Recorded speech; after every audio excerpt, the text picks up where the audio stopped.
सुरेश नाम का एक लड़का था। उसकी माँ नहीं थी, परंतु उसके पिता ने उसे कभी भी माँ की कमी महसूस नहीं होने दी। वह सुरेश का हर प्रकार से ख्याल रखते, दिन रात मेहनत करके उसके हर सपने को पूरा करते। धीरे धीरे सुरेश बड़ा हो गया। एक दिन सुरेश ने अपने पिता से जाकर कहा, पिताजी, मैं शहर जाकर कुछ काम करना चाहता हूँ। शहर जाने के लिए मुझे कुछ पैसों की आवश्यकता होगी। पिता ने कहा, बेटा, अभी तो मेरे पास पैसे नहीं हैं, पर अगर तू शहर जाना ही चाहता है तो मैं महाजन जी से कुछ पैसे उधार ले लेता हूँ। जब तू शहर से वापस लौटेगा तो उनके सारे पैसे लौटा देंगे। सुरेश के पिताजी महाजन से पैसे ले आए और सुरेश को देते हुए बोले, बेटा, थोड़ा जल्दी आना, मुझ बूढ़े का तो एक ही सहारा है। बेटे ने पिता का आशीर्वाद लिया और शहर को चल पड़ा। दिन पर दिन बीतते चले गए, पर सुरेश नहीं आया। एक साल के बाद सुरेश एक स्त्री के साथ घर वापस लौटा। पिता ने पूछा, यह स्त्री कौन है?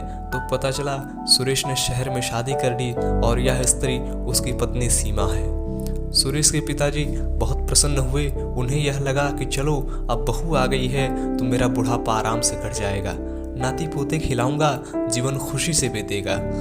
परंतु अगले दिन सुरेश ने अपने पिता से संकोच करते हुए कहा, पिताजी, शहर में मेरे कारोबार में कुछ घाटा हो रहा है, इसलिए मुझे कुछ पैसों की आवश्यकता थी।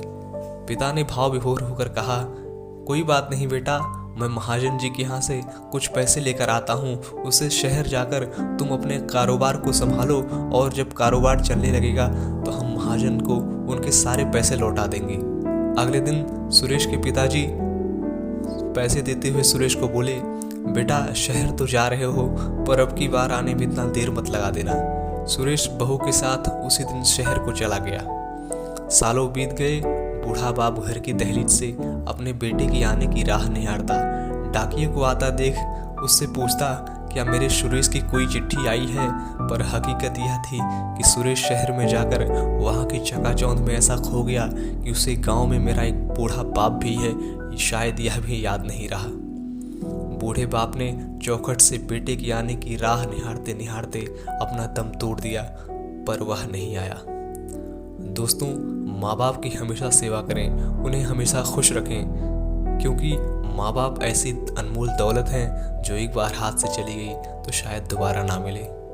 साए में धूप कितनी थी पता ही नहीं चला, पेड़ से पूछो सूरज ने कितना तपाया होगा। कहानी सुनने के लिए आपका बहुत बहुत धन्यवाद।